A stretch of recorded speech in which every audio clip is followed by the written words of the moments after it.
Mesdames et messieurs, bonsoir. Vous êtes les bienvenus dans ce journal. Tout d'abord, les titres. Lancement ce matin à Conakry du projet sensibilisation innovation Covid-19.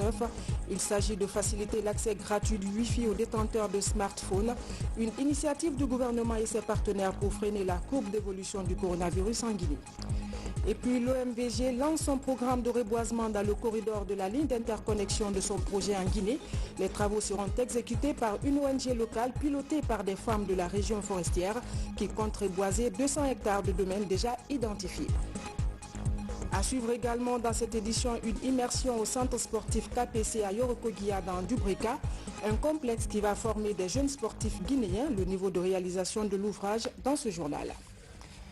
Bonsoir à tous. La technologie pour faciliter la lutte contre le coronavirus. Le gouvernement et le PNUD veulent étendre l'accès à Internet via des données mobiles. Les services Wi-Fi vont connaître une grande amélioration, mais quel est le lien avec l'actualité sanitaire? Des éléments de réponse avec Adi Kamara. Dans la lutte contre le Covid-19, le gouvernement continue à faire preuve d'innovation. Ce projet de sensibilisation des populations est une première dans son approche. Il permet un accès libre des populations de Conakry à Internet après la réception des messages de protection. Les points d'accès à Internet haut débit sont déjà ouverts dans certains lieux de la capitale. L'opérateur technique est assuré de la fiabilité de cette campagne. Et si vous êtes dehors de ta maison, oui, tu peux ouvrir ton téléphone, ton smartphone, les connexions Wi-Fi, tu cherches prix Wi-Fi, stop Covid-19. Et quand vous êtes connecté, il y a une landing page qui arrive, il te demande d'enregistrer avec votre numéro de téléphone et après tu as un accès à une page qui te dit il faut regarder les vidéos. Quand tu regardes les vidéos complètes, de 1 seconde jusqu'à 30 secondes, tu ne peux pas arrêter ou pas finaliser, voir cette vidéo de sensibilisation de Covid-19. Et le système va t'accorder 100 MB gratuits. Ce projet initié par le gouvernement est appuyé par le PNUD. 10 courts messages en capsule vidéo sont conçus. L'objectif est d'amener la population à ne pas relâcher le respect des mesures de prévention contre le coronavirus. Dès l'apparition des premiers cas, on a pu observer la mise en place immédiate de plusieurs mécanismes de coordination, de surveillance, d'accompagnement stratégique, de communication et de logistique, pour ne citer que, visant à contenir le virus, limiter sa propagation et briser les chaînes de transmission. Le PNUD, en partenariat avec le groupe Skyvision, et cela sous l'égide de la primature, se sont engagés à déployer une solution innovante pour informer et sensibiliser les populations sur le coronavirus. Cet outil formidable de sensibilisation vient renforcer l'arsenal de mesures prises par le gouvernement afin d'endiguer le virus qui fait des ravages à travers le monde. Depuis quelques mois, notre pays, à l'instar du reste du monde, est aux prises avec la pandémie de coronavirus, un adversaire redoutable et invisible qui a pris de court toute l'humanité et désarmé les systèmes sanitaires les plus sophistiqués. Toutefois, la nature complexe et vicieuse du virus de la Covid-19 requiert une plus grande alerte et de vigilance afin de sauvegarder les acquis et impulser davantage le combat contre la maladie en prévenant la flambée de sa propagation qui pourrait ruiner les acquis en termes de progrès accomplis à ce jour. C'est la raison pour laquelle nous devons redoubler d'efforts et de vigilance pour faire respecter les mesures de prévention édictées par les autorités sanitaires en amplifiant la campagne de sensibilisation en direction de toutes les couches sociales sans exclusive. Il convient de souligner que sensibilisation et innovation Covid-19 est en effet une solution innovante visant à capitaliser sur les avantages de l'Internet et autres outils modernes de communication pour informer et sensibiliser les populations, notamment les jeunes de 15 à 35 ans, qui en constituent la plus large proportion. À travers le PNUD, je voudrais naturellement saluer le système des Nations Unies pour son engagement constant à nos côtés face à ce grand défi sanitaire et pour tout son soutien au processus de développement économique et social de la Guinée. Pour les premiers essais, les communes de Kaloum, d'Ixine et de Matam accèdent à cette offre gratuite. L'ambition affichée du projet est de toucher plus de 1 million de personnes. Ce projet de sensibilisation avec le Wi-Fi gratuit est prévu pour 6 mois. Justement, la lutte contre le coronavirus, un vent d'espoir souffle dans le pays. Les dernières statistiques sont encourageantes. La chaîne de contamination est en passe d'être rompue. Mais attention, il ne faut pas relâcher les consignes sanitaires. C'est le message du Lions Club Conakry. Le point avec Thierno Ousmane Diallo. Depuis quelque temps, le constat révèle que de moins en moins, les habitants de la capitale portent le masque dans les espaces publics. Le pays est pourtant en état d'urgence sanitaire avec obligation de porter le masque pour freiner l'évolution du Covid-19 et favoriser la réussite de la campagne en cours Stop Covid en 60 jours. Dans ce débarcadère de la banlieue, le port de masque commence à être négligé. Ce matin, cette équipe revient pour une opération de sensibilisation et faire comprendre aux pêcheurs et mareyeuses les dangers du non-respect des mesures barrières. Cette pandémie, il n'est pas parti, on est en train de tout faire, le chef de l'État, le professeur Alpha Condé est en train de tout faire, mais si on ne porte pas les ports, là on n'aurait pas aidé le chef de l'État. En l'aidant, en acceptant ce qu'il dit, en écoutant ce que les docteurs nous disent, le port des bavettes. Si on ne le fait pas, nous-mêmes on se trahit. La campagne se poursuit dans les communes de Conakry. Parmi les acteurs, une guérie du Covid-19.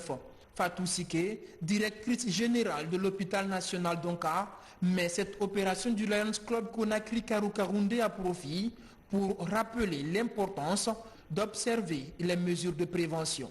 Le port des masques doit être obligatoire. De cette façon, il y a la possibilité que chacun de nous soit protégé de cette maladie.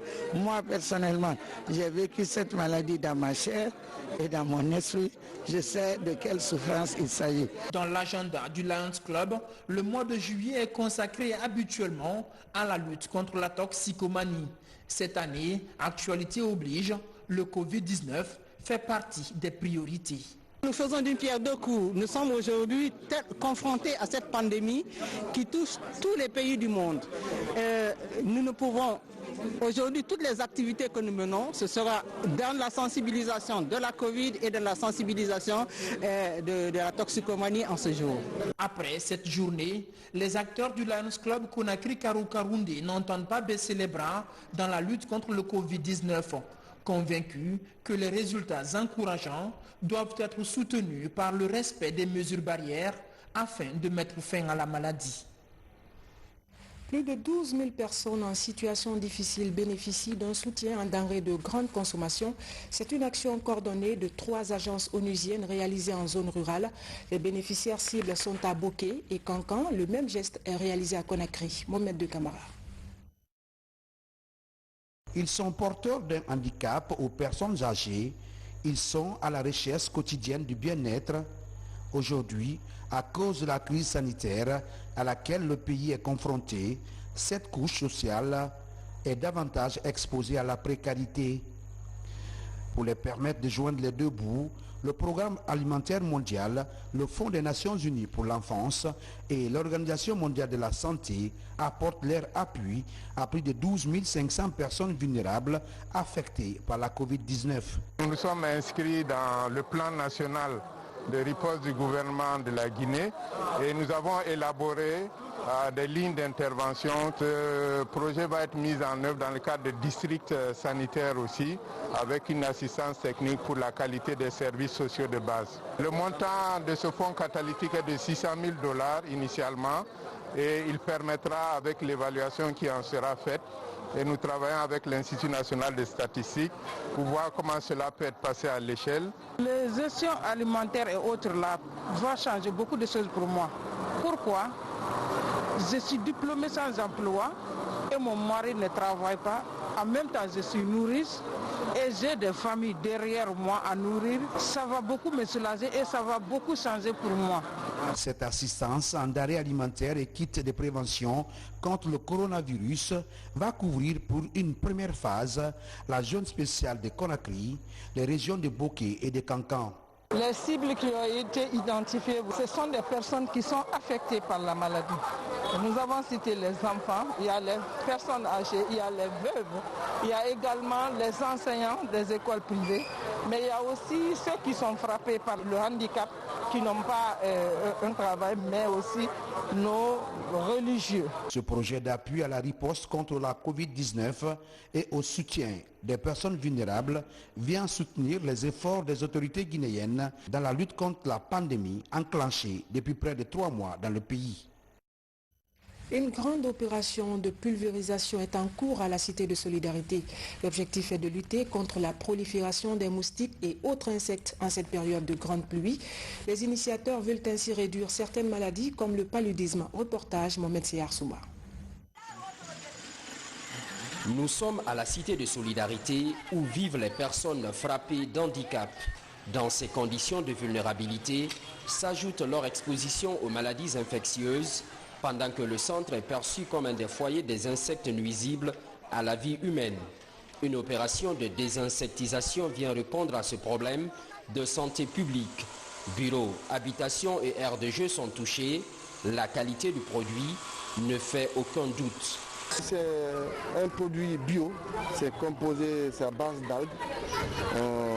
Nous avons un partenariat avec des Américains et des Sud-Coréens qui, après 3 années, voilà, nous sommes rendus compte qu'il y a des ménages, il y a des pères de famille qui perdent leurs enfants à cause de cette infestation parce qu'ils achètent des produits chimiques sur le marché qui ne sont pas de bonne qualité, qui sont suffocants.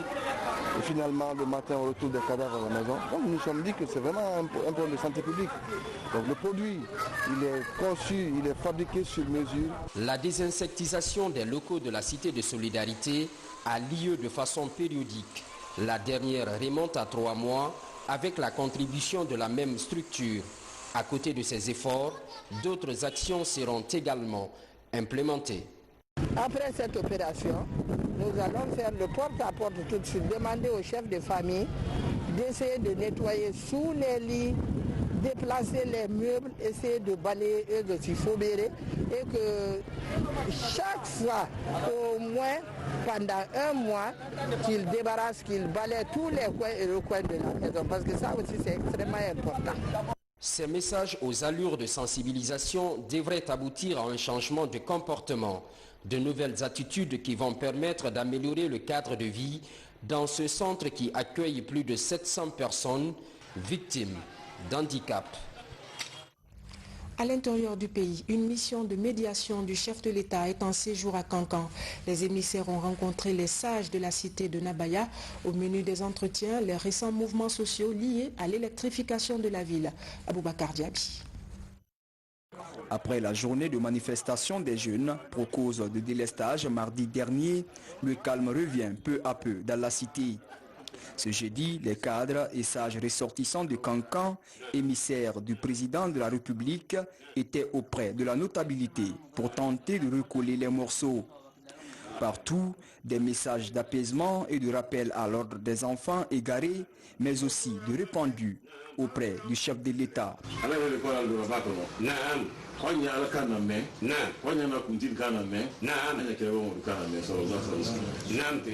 Nika alakana me na takileba mo kana me na nika fana kunti men na lume na yewul fana kana me namke ula do makase uluma na an hali madiya bolo ulema na an na madiya ni am blan kala la kuma buluma na busi wana buluma na blan kala la na badi ya fama oro namke ba kana la kunde na da lubre susu tala na be kan jamana ya je bi na anya je fo lume mala na.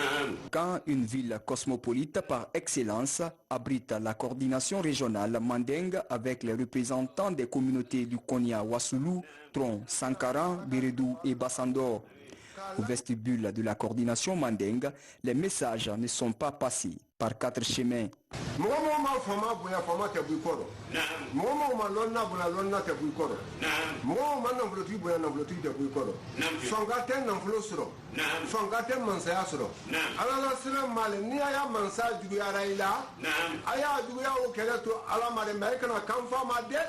Mandenka ne kante anya idala ana mansakela na ye professeur Alpha Koneri doya ma mena asrola kadi ya fa alakama kira kama amra baola mande biro regional hoti jine mumen amra ando ke anande ke Dr. Jana Karfala alakama mengelo fanala kadi ya fa mande mumele kani ne kante kaye ake alaye kakala kira ya fa fabriani denia koso deni de pmala mai kola menyelo.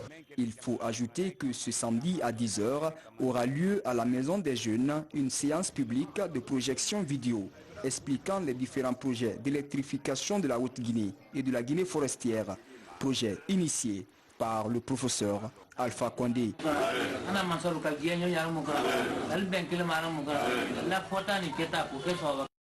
Des jeunes des 5 communes de la capitale suivent en ce moment même une formation sur la bonne gouvernance et la préservation de la paix.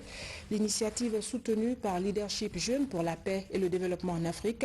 L'idée est de permettre aux participants de mieux contrôler les finances au sein des communes de la capitale. Reportage Falilou Diado. L'implication des jeunes dans le fonctionnement, la préparation budgétaire, l'engagement des dépenses et la mobilisation des recettes au sein de nos communes sur le cheval de bataille de Leadership Jeunes pour la paix et le développement en Afrique. Pour cette première phase, 125 jeunes venus des 5 communes de Conakry seront formés et 25 vont être déployés dans les communes de Matuto et Ratouma pour cette phase pilote. La formation sera séquentielle. Et après la formation de ces 125 jeunes, nous allons les déployer dans 2 communes pour le suivi budgétaire. Et nous allons prendre un consultant qui va les suivre et les initier à analyser le budget et à discuter avec les autorités communales des priorités qui devraient être prises en charge, prises en compte par le budget et informer les citoyens sur le financement du budget afin que les citoyens puissent être informés des efforts de gouvernance, mais aussi obtenir les retours pour permettre de mieux orienter les actions des autorités locales. L'exercice est soutenu par le National Endowment for Democracy et le GEPAD de Guinée. Ces jeunes venus des partis politiques et des organisations de la société civile guinéenne seront outillés en techniques de gestion des conflits, de préservation de la paix, mais surtout de bonne gouvernance locale. L'objectif est de leur permettre de comprendre le fonctionnement de la commune du point de vue budgétaire et comment le budget se prépare, comment les dépenses sont engagées, comment les recettes sont mobilisées, mais aussi comment le contrôle s'effectue du point de vue légal et quels sont les différents interlocuteurs qu'ils peuvent avoir au niveau des communes. À travers cette initiative, les GEPAD Guinée et le NID entendent participer à la promotion de la paix et de la bonne gouvernance locale. D'une formation à une autre, à Mamou, les cadres des services techniques déconcentrés sont désormais outillés sur le processus d'élaboration d'un budget. L'idée vient du ministère de l'Administration du Territoire et de la Décentralisation qui entend renforcer les compétences des élus locaux à la base. Mamadou Pati Baldé. Depuis l'installation des conseillers communaux, la plupart des élus locaux ignorent les textes régissant l'organisation et le fonctionnement des collectivités, notamment le code révisé des collectivités locales. Le processus d'élaboration du budget communal, le contrôle, le suivi et l'exécution budgétaire constituent des préalables pour le ministère de l'Administration du Territoire pour une maîtrise parfaite de la décentralisation. L'objectif général de cette session de formation, pour qu'ils puissent améliorer leur connaissance en matière de budget et surtout leur permettre de savoir comment élaborer un budget, le suivi et le contrôle. Pilotée par le Centre national de formation des cadres et élus de Sérédou sur le financement de l'ANAFIC, la rencontre a permis aux experts formateurs d'approfondir les connaissances des services préfectoraux de développement et le pôle financier de Mamou et de Labi sur le processus d'élaboration des budgets communaux, le suivi ainsi que leur exécution dans leurs régions respectives. L'avantage qu'on a ici, les formateurs ont une qualité acceptable, un niveau supérieur, vraiment sont à la hauteur de leurs tâches. Donc ça permet au retour, puisque le groupe qui est là, c'est les formateurs au niveau des collectivités qu'on est en train de former. Donc à notre tour, après cette formation de 3 jours, nous allons démultiplier cette formation au niveau des collectivités. Les budgets communaux élaborés et approuvés par la tutelle permettent aux collectivités de suivre le recouvrement des recettes et l'exécution des dépenses durant l'année conformément au code des collectivités. Ils servent au financement des dépenses courantes et la réalisation des programmes d'investissement. Le budget, pour l'élaborer et l'exécuter, il faut connaître les différentes règles et procédures de son élaboration, de son exécution et les mécanismes sur lesquels reposent les montants qui y figurent. Aussi, le contrôle et le suivi sont aussi essentiels tout au long du processus de l'exécution du budget, car il serait regrettable d'atteindre la fin de l'année pour prendre connaissance des erreurs ou des fautes commises au cours de l'élaboration ou de l'exécution du budget. Les cadres ayant bénéficié de cette formation seront des vrais acteurs dans le renforcement des capacités des nouveaux élus afin qu'ils soient aptes à poser des véritables jalons de développement tant souhaités par le gouvernement et ses partenaires ainsi que les collectivités locales du pays. L'OMVG, Organisation pour la mise en valeur du fleuve Gambie, lance son programme de reboisement dans le corridor de la ligne d'interconnexion de son projet Énergie en Guinée. Les travaux seront exécutés par l'Association des femmes de Zérékoré, Yomo et Lola pour le développement. Cette ONG locale doit reboiser 200 hectares de domaines identifiés dans les préfectures de Mamou, Labé, Mali et Bokeh. Reportage Nabi Kamara. Le projet de mise en œuvre des protocoles forestiers pour l'atténuation des impacts négatifs du projet énergie de l'OMVG sur les formations forestières dans la partie Guinée se poursuit à l'intérieur du pays. Conformément à l'esprit du protocole signé par l'OMVG et le ministère de l'Environnement à travers la Direction nationale des eaux et forêts, ce projet doit être exécuté par un opérateur privé. C'est l'ONG nationale AFENI, l'association des femmes des Zérékoré, Yomo et Lola, qui a été retenue. Le projet énergie de l'OMVG nous a mandaté de venir faire ces activités au niveau de ces différentes préfectures. Donc vraiment c'est une fierté pour moi. J'invite la communauté à prêter beaucoup attention à tout ce qu'on a mis sur terre et suivre l'évolution de ces plans. Au cours de cette année, l'ONG AFENIL envisage de reboiser 200 hectares, soit 40 hectares par préfecture. Pour cela, l'OMVG lui recommande de planter seulement des essences locales. Avec le projet OMVG, AFENIL, qui a eu le contrat de reboisement, n'est pas à sa première fois. Donc je suis sûr qu'avec le lancement qui a été fait, ces plans-là vont végéter très bien. Quand on sait l'importance de cet environnement, l'avantage que ça apporte, notamment la pluviométrie, donc l'eau qui est source de vie et base de vie, donc je ne peux être que rassuré. Outre ce reboisement, l'ONG AFENIL doit mener d'autres activités comme la mise en défense des forêts, l'entretien des sites reboisés et les pare-feux pour lutter contre les feux de brousse. Justice, et on parle du renforcement de la chaîne pénale à Kindia. Le procureur rencontre les officiers de police judiciaire. La démarche vise à mener des actions concertées contre la criminalité dans la région. Au même moment, celui de Kaloum poursuit sa visite dans les unités de police et gendarmerie de la commune. Kernoy Moussaba. C'est un signe de bon partenariat entre la justice et les services de sécurité de Kindia. En 3 mois, les auxiliaires de justice de la préfecture ont remonté plusieurs dizaines de procédures judiciaires au parquet. C'est dans cette dynamique que le chef de parquet de Kindia rencontre ses auxiliaires de la justice pour davantage promouvoir la collaboration en vue de mieux diligenter les dossiers judiciaires. Les OPJ de Kindia, nous les surveillons. Ce n'est pas parce que nous leur manquons de confiance, mais c'est un principe que nous observons scrupuleusement. À Kaloum, le parquet poursuit sa mission d'inspection dans les unités de police et de gendarmerie. À l'Opogem, le chef de parquet de Kaloum est interpellé par la montée grandissante des crimes de mœurs. Les chiffres font foi au dos. Depuis début 2020, le service a enregistré plus de 140 cas de viol. Face à la recrudescence du phénomène dont les mineurs sont les plus touchés, le procureur déclare une lutte sans merci contre les mises en cause dans ces pratiques. Le PROGEM est un service à caractère transnational qui gère les cas des mineurs, surtout par rapport aux cas de viol. Ce qui compte pour notre juridiction à nous, à Kaloum, c'est que tous les cas de viol qui sont déférés ici ont connu la rigueur de la loi. Nous le faisons parce qu'il faut qu'on mette fin à ce genre de comportement. Le viol est un crime extrêmement grave.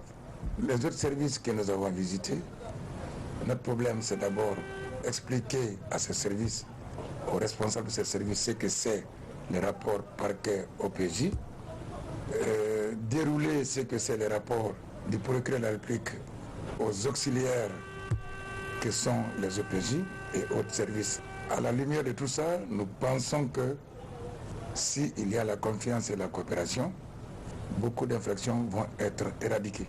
Au commissariat spécial du port et à la direction régionale de police de Conakry, les autorités judiciaires ont échangé sur le renforcement de la chaîne pénale. Vous savez, les gens ils ont ce complexe, on dit que nous sommes les auxiliaires de la justice, sans comprendre que ce n'est pas une subordination, mais plutôt une complémentarité. La justice ne peut rien faire sans les officiers de police judiciaire.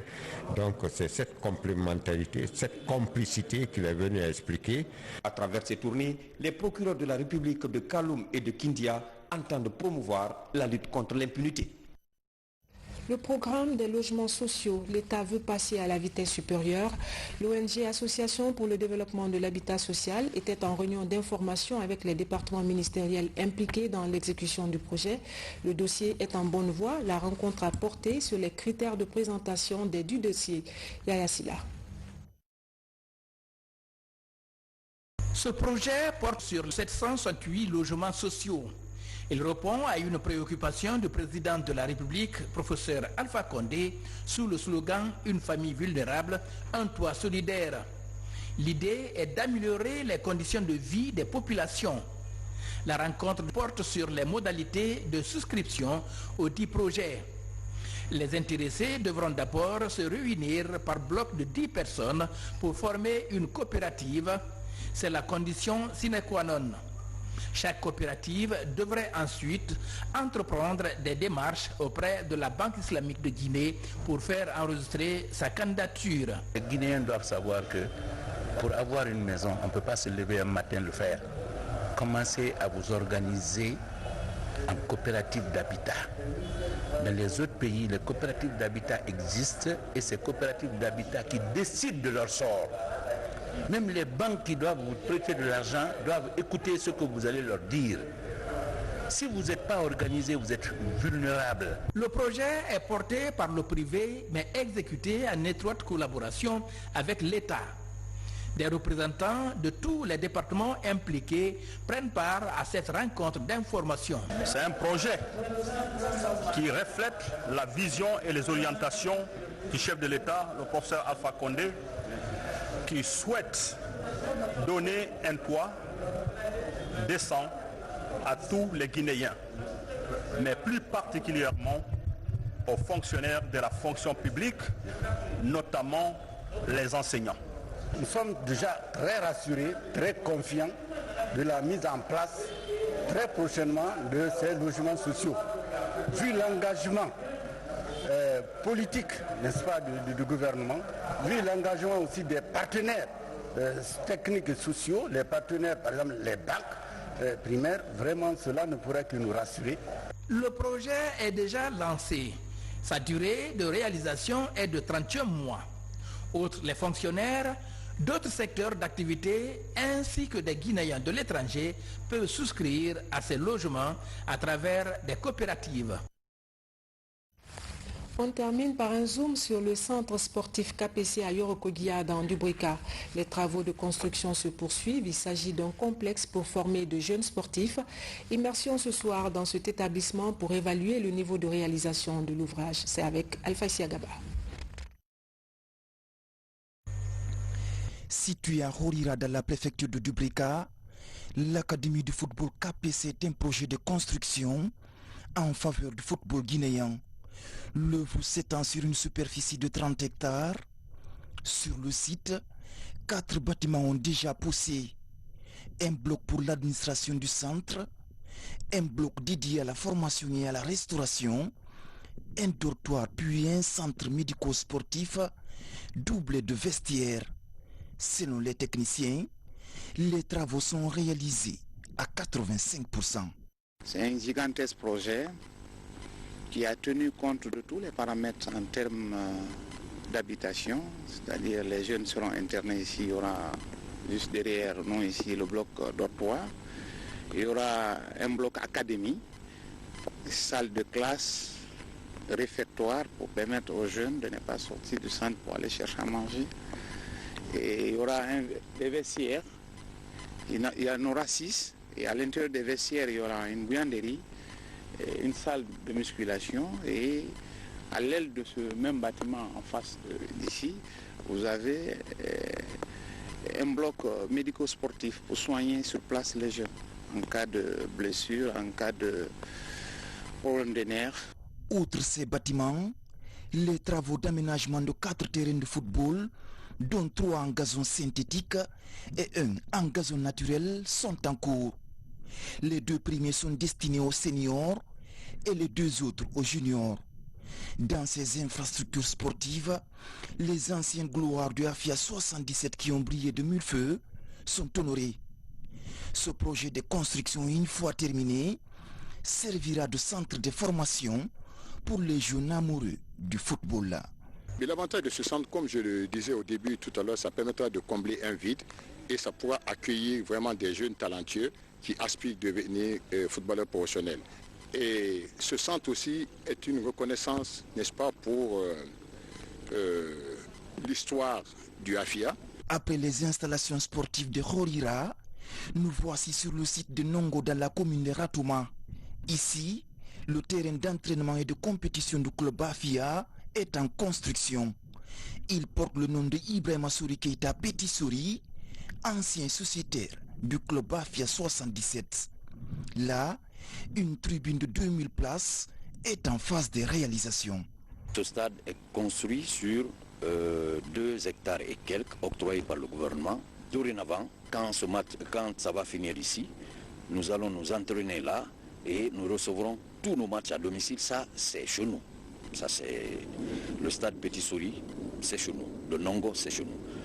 Donc les jeunes, une fois recrutés, je vous ai parlé de l'élite tantôt, qui va se retrouver pour à l'âge de 15, disons, vous avez la catégorie 15, 17, 18, voire 19. Donc pour ceux qui s'en sortiront et qui viendront frapper à la porte de l'équipe première, parce que c'est ça notre but, notre objectif, et ces jeunes-là se retrouveront non seulement dans l'équipe réserve, mais après ils viendront petit à petit jouer sur ce stade-là avec l'équipe professionnelle. Le centre sportif KPC de Horira et le centre d'entraînement de Nongo devront officiellement ouvrir leurs portes en janvier 2021. Cette académie va être la 2e dans le pays après celle de Yorokogia. Voilà, mesdames et messieurs, c'est la fin de ce journal. Je vous remercie de l'avoir suivi. Excellente soirée en compagnie de nos programmes qui se retrouvent sur le www.rtgcoloma.info. Bonsoir et à demain.